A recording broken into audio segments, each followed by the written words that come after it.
Welcome to the Wild Wahine. Today, we are going to talk about anger.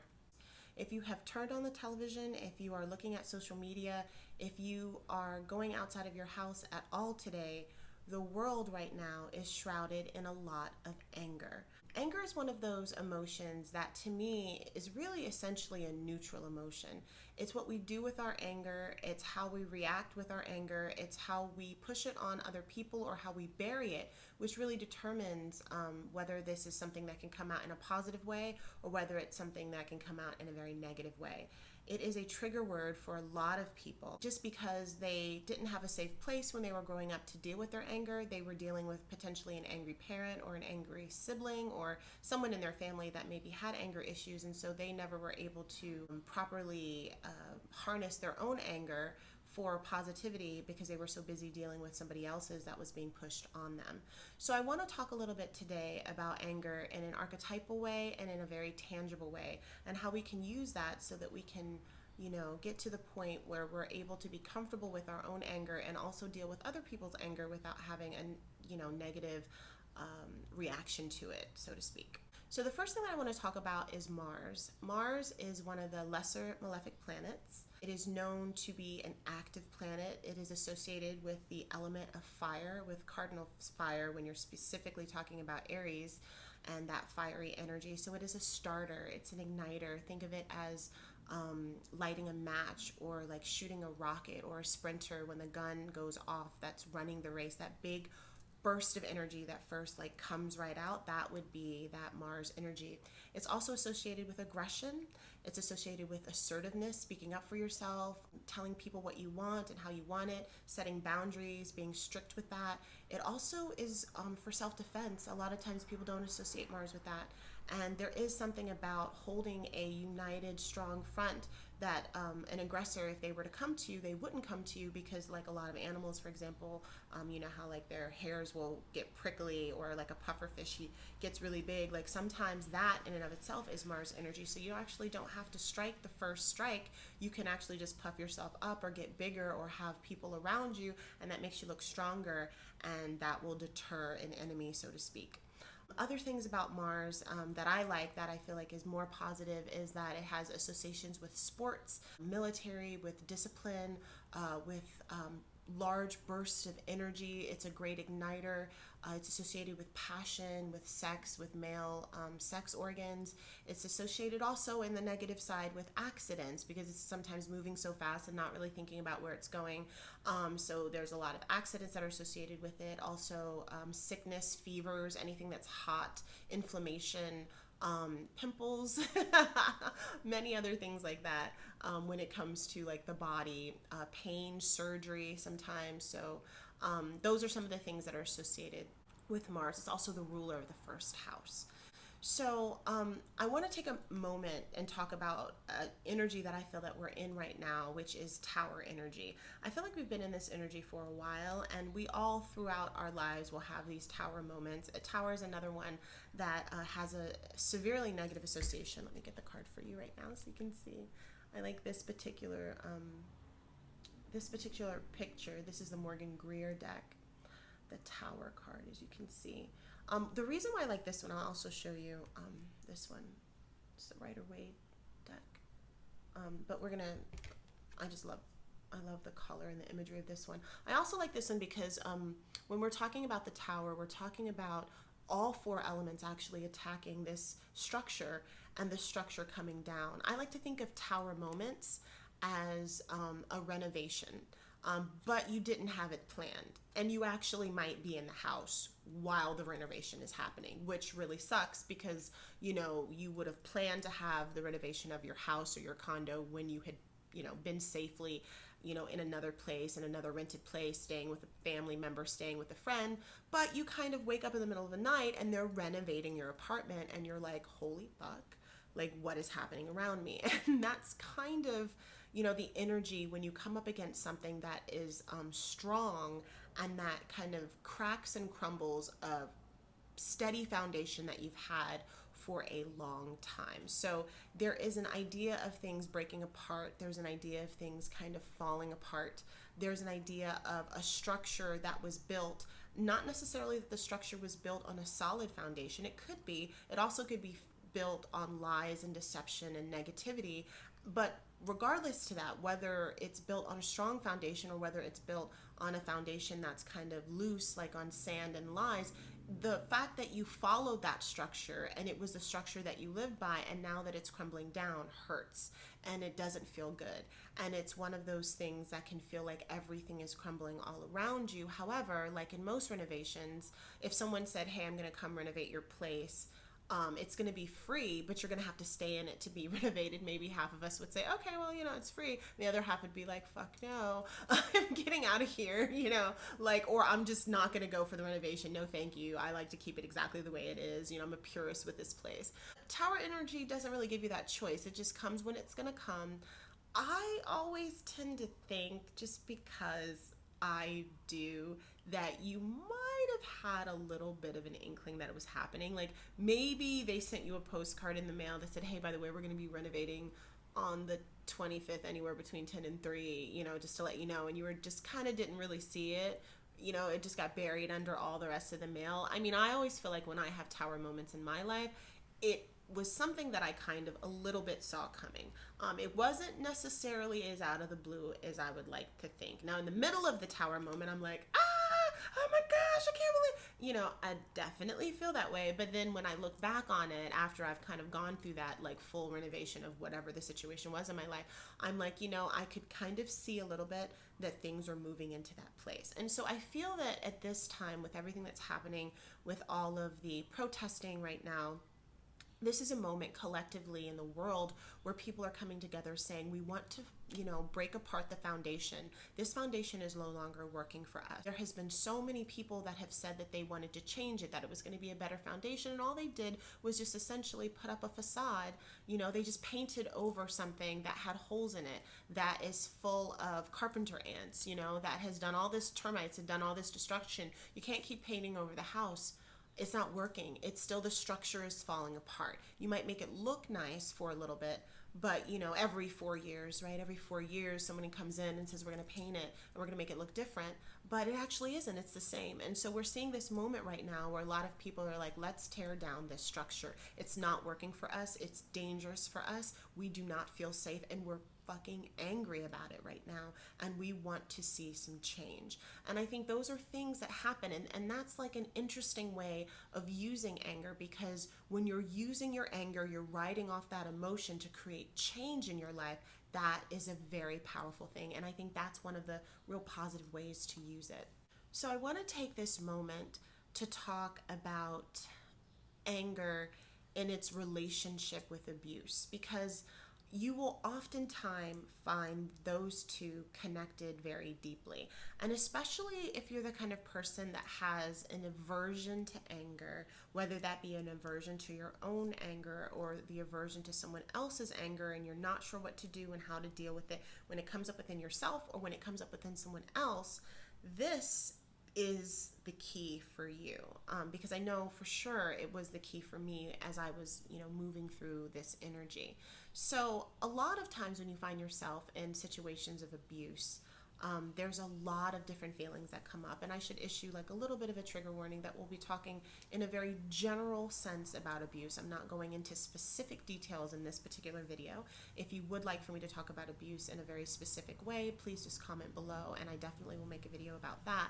But when we're talking about very general sense of abuse, and I think that an individual can go through abuse, I think a family can go through an abuse, I think that a group of people can go through abuse, and I also think that the way that people, family, and individuals go through it is all the same. And so this is like a big catch for all of these different things. So you'll find that watching this video, it might help you process what's going on in the world right now better. It also might help you deal with some things that happen in your family, and it might also help you with a relationship, whether that be with a significant other or a boss or something that was abusive, that didn't feel good. All of these things are very similar. I think that as above, so below. And I think that everything is connected. And I think the way that we do something in one thing is the way that we do things in all. And we can kind of apply that to all situations. When you're coming from this place where there has been some abuse that has been done to you, essentially you're breaking off into two different points. The first thing that you're doing when you're stepping out of a place of abuse is you're identifying yourself as a victim in some way. Now, a lot of people don't like to use the term victim, so a lot of times people like to say, I have been victimized, so you can use that as well if the victim word doesn't feel good for you. But there's two ways essentially that you're moving, and they're both working kind of simultaneously. And also you can jump from one to the other at different times because, again, when you've dealt with any kind of abuse, this is how you're feeling, and this is the first time you're feeling it, and you're moving through these emotions differently, and even the second and third time. So how anger comes in there when you're dealing with that is it's the first emotion that tends to happen that wakes you up to realize that there's something wrong, that it was not okay, and that it quite possibly was not your fault. And once you kind of get to that place, that's when a lot of the anger kicks in. What the anger can do at that moment, if we move to the kind of light side of the anger, the positive side of anger, it allows you to identify yourself as someone who's been victimized and identify the other person as the abuser. So it right then and there creates a separation between the abuse, because a lot of times when you're in an abusive situation, you're identifying yourself with the abuse, you're blaming yourself for it, you feel like you somehow participated in it. That would be the negative side, right? Where the abuser might be telling you that you're doing A, B, C, and D to that's why you deserve it or whatever have you. And so you're not really looking at that person as an abuser. You're not even always looking at yourself as a victim at that moment. For the other part of it, when you're moving from that place where you've separated yourself from the abuser and you're saying, okay, I have been victimized in this situation. It is time for me to move myself out of this situation. It's time for me. I'm angry about it. I'm frustrated. I'm going to create some boundaries. I'm leaving. That anger gives you that energy to do that. It gives you the energy to fight back if you need to. It gives you the energy to defend yourself if you need to. I'm a very big proponent of self-defense. I definitely preach love and light, as a lot of people do to a certain level. I'll probably never hashtag that term because I think sometimes it's thrown around because people are afraid of action. It's a very inactive, passive way to support someone. I do believe in the concept though, and the idea of sending someone good vibes, or some people pray for people and things like that. But I do think if you're in a situation of abuse, or if you're seeing abuse happen, taking action that's appropriate for you is a positive thing that you can do. I'm a very firm believer in that. And again, that's kind of pulling in that Mars energy where you're saying, no, I'm not going to allow this to happen to me. I might have to fight for my life. I might have to fight for my child's life. It's that mama bear energy that comes out, that defensive energy. That is like that positive part when you're fighting for someone else, when you're fighting for your life. These are all positive ways that anger and that like passionate energy can help catapult you into moving out of a situation that is very unhealthy for you. And a lot of times we're going to need to pull into that so that we can actually move into that new situation. I like to think of it as rocket fuel.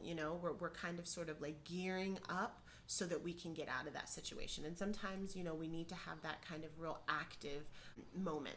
The other end of that, when we're talking about anger in a more shadowy way or burying that anger, is that we feel, if we've been in an abusive situation, that if we're not feeling any anger, let's say we're not in touch with that healthy anger, let's say we do feel anger, but we bury it because of shame and other things, we feel like we're not in control. We have a loss of control. We don't feel empowered. We don't feel that we can be that warrior and have that warrior energy. And that is Mars. He is the warrior on the battlefield, right? Even defending self, defending others. We don't feel like we can do that. We can't defend ourselves. If we can't defend ourselves, we obviously can't defend anybody else. And so we bury that and we let that sit and we push that down. And so a lot of times we get into this place of self-punishment where we're saying to ourselves like, oh, we must have been the person that got ourselves in this situation, or look at how so-and-so's treating us, we must deserve it. And so sometimes we will take out of the hands of the abuser the abuse, and we will hold on to the abuse because we feel like, we deserve it. We don't have that empowered, that righteous anger that says, no, I'm going to separate myself from the abuser.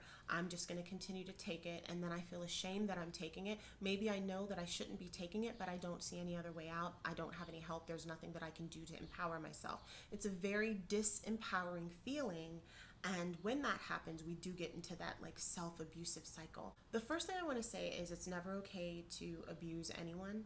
It's never okay to accept abuse from anyone, right?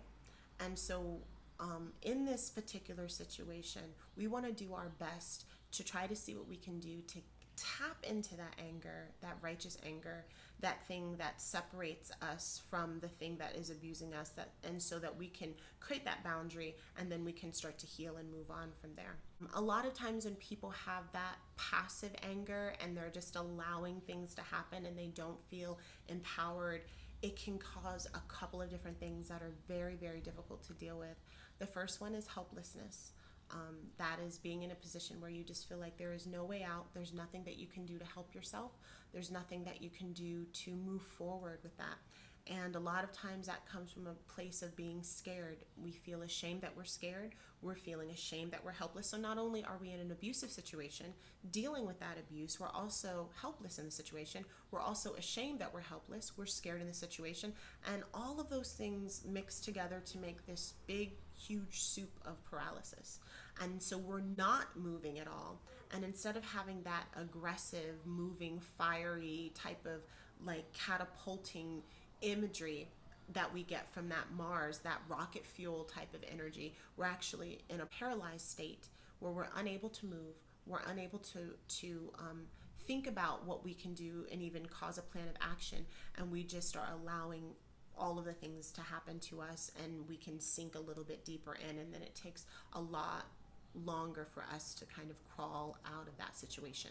When we find ourselves in that situation, there is a deeper level to that as well, because the next step from there is depression.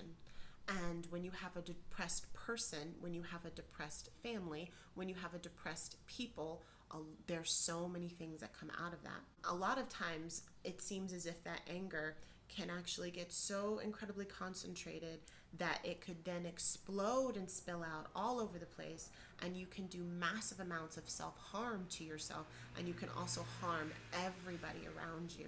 And that's when we're starting to get into some really dangerous territory. So it is in our best interest for everyone, for us to be able to express our anger in a positive way, and to express it, and to actually step away from abuse and stand up for ourselves and fight for those things, and fight for our freedom, and fight for the ability to live the life that we want to live, so we're not in that oppressed state, because that oppressed state really concentrates all that anger, and then when it explodes, there's not a lot of control over who it destroys. And we see that, we can see that a lot of movies and a lot of like fantasy films and comic books and things like that, where you'll have all of that energy that is just like, you're not moving the energy through your body, and then like the villain or sometimes like the anti-hero just explodes, and or they become like this really evil person, and the next thing you know, they're like destroying that would be like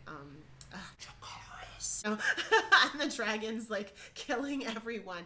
And that's just, again, just that like Targaryen inability to kind of process those emotions and have any sort of comfort or someone to kind of connect to process those things. And when you let those things get inside, that's basically what happens. The other thing that we can do, if that is not one of the things, if we don't explode, like have that volcanic eruption on people, the other thing that we can do is let our anger kind of sort of like sit on us like a boil or like a scab, and then what we do is we just pick at it, right? So you're kind of over it, maybe you got a little bit of angry, and then you moved the person out of your life, but it's still there, and then every once in a while you're like picking on it, and you're like, oh man, like it's raw again. It's like you gotta let it heal, and then you're like picking on it again. And every time somebody asks you about something, you kind of snap at them and you bring it up and you're complaining all of the time, and then that eventually turns into bitterness, and that can really just fester within you like a wound that won't heal. It's also a sure way of pushing people away from you, because you're always in this place of like sadness and depression and self-degradation, and you're kind of lashing out at those around you, and you're completely lashing out at yourself. So these are all of the ways in which it can be so incredibly not healthy to like not be in touch with your righteous anger, and to let it sit within you and compound, or just let it kind of fester. And we definitely don't want to do something like that.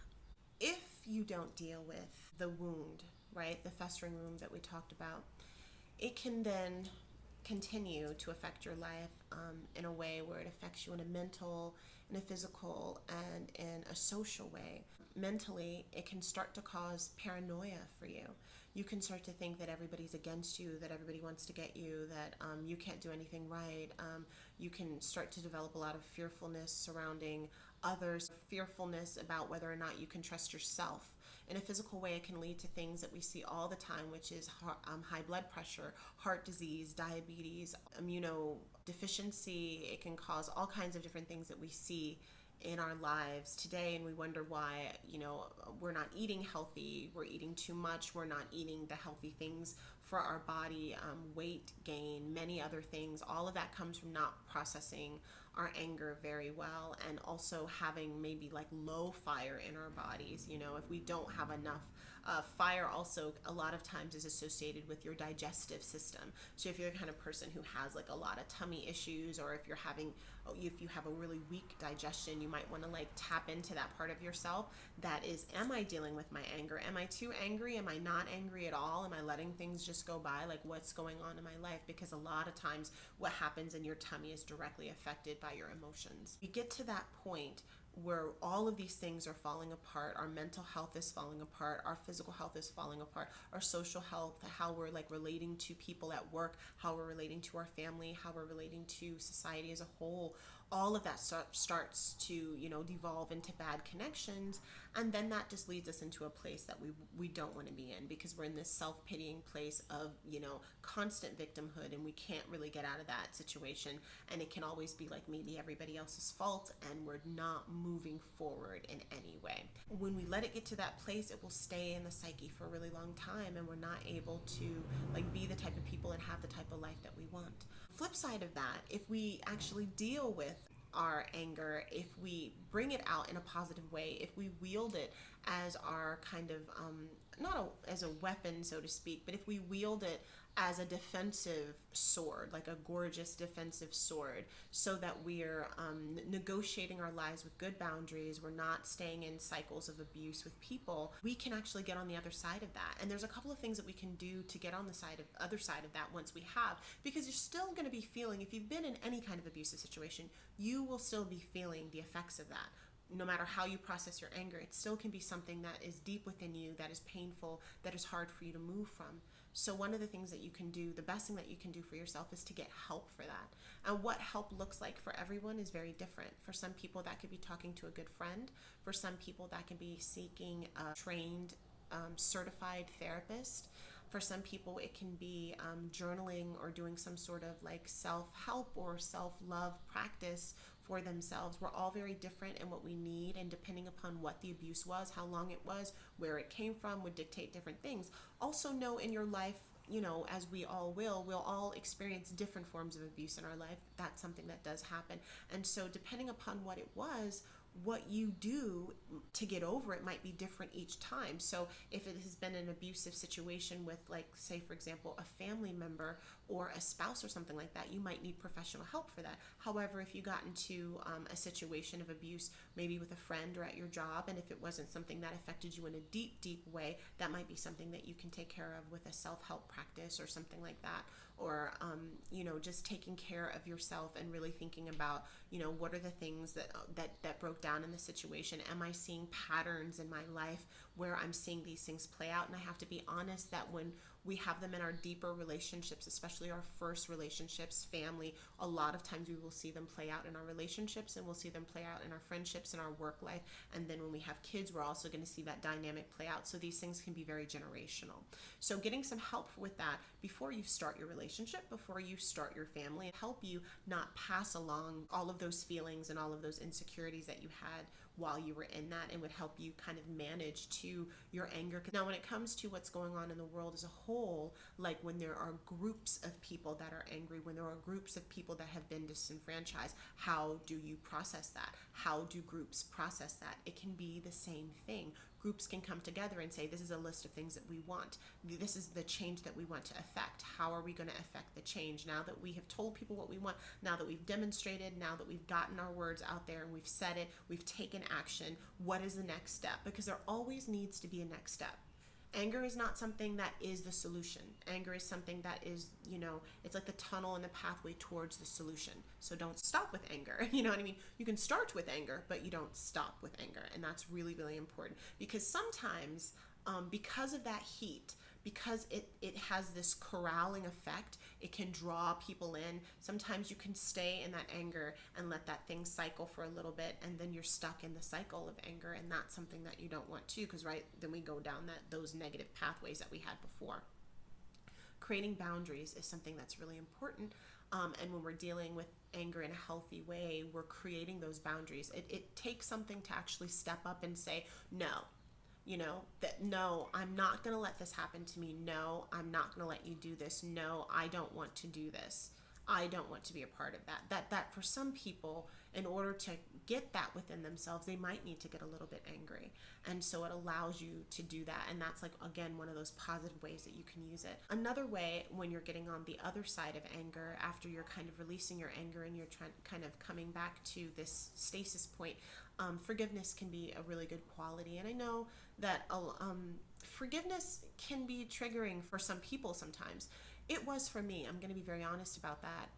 I came from a place where forgiveness was suggested a lot, and but I kind of felt like, well, if you have people that are doing the same thing to you over and over again, and if you're having like a lot of inconsistencies with the person that you're forgiving all of the time, like, at what point does forgiveness just become something that you say, and then you're kind of still in that weird cycle of abuse, right?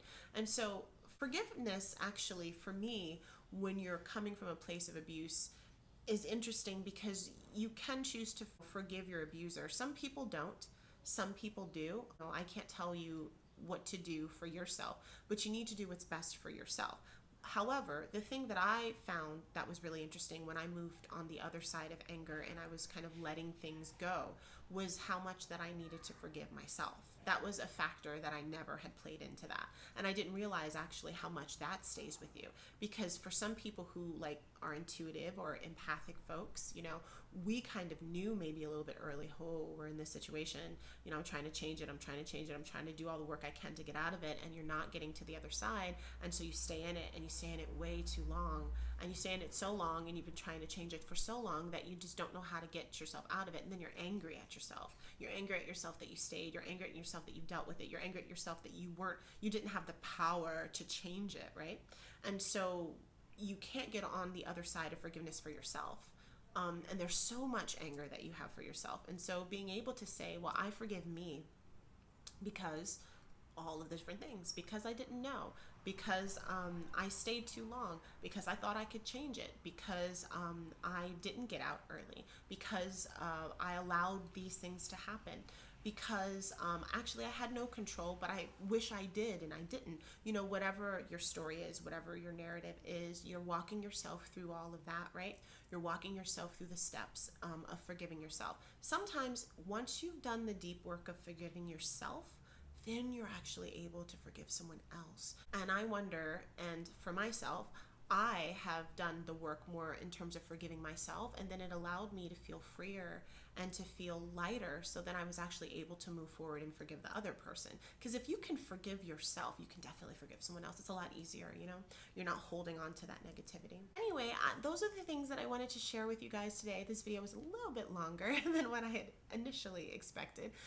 However, there was a lot to go through and there was a lot to talk about. And so I hope you got something out of this. I hope you can understand people's anger a little bit more. I hope this helps you navigate all the things that are going on in the world right now, and also just navigating things through your life. I hope it helps you to be able to deal with your own anger, as we've said, because that's something that you need to be able to do. And also, maybe be more understanding of someone else's anger. Hopefully it won't make you as afraid when you see someone that's angry, that's kind of yelling or kind of emoting about something that's going on that is not just to them. You can say to yourself, oh, okay, well, what happened? Let me listen, let me hear. Again, we never want to be in a situation where we're abused. Just because you're listening to someone that's angry angry and they're emoting and they're sharing, as long as they're not saying it in a negative, abusive way where it's physically harming you or anything else like that, listening to a person yell, you know what I mean? Or just emote about something, even if it was about you or about something else, that's an okay thing. Sometimes people need that. Obviously, if you're in a position where you've been abused, sometimes it's very difficult to be around angry people or angry things. And so you have to make that judgment for yourself. You know, if it's for your best interest and your health, for you to say, I'm stepping away from this, this is not something I can deal with, it makes me feel not so good, then you have to do what you have to do for yourself. But I just wanted to give you some tools and some tips, as usual, to help you navigate the rough waters that we're in right now. I mean, that's why I essentially started the Wild Wahine, is I want to empower people with some tools and some tips, and talk about difficult things that people don't often talk about, because we can often go into the love and light and go into the flowery and all that wonderful things, and I definitely have that quality. But I also, it's probably my Scorpio rising that likes to go deep and likes to dig into the things that are a little bit ugly and that people don't talk about and that people have a lot of shame about, because I want you to go into the shadow, because it's only through going into the shadow that we can feel really free in the light. So thank you guys so much for joining this chat today. If you have any questions, or if you have any suggestions, if you have suggestions on some of the points I talked about in this video, which I could do other videos, we could do breakout videos about this, comment below. Please like this video and subscribe if you like my content. I am doing lives on Instagram every Wednesday at 1:11 Hawaii Standard Time. So that would be I think it's 4:11 on the West Coast, and then 7:11 on the East Coast. So I know I have viewers all over the place, so just to give you a heads up. But whenever I put down times, it's always Hawaii Standard Times, because that's where I am. So thank you guys again, and I will see you later.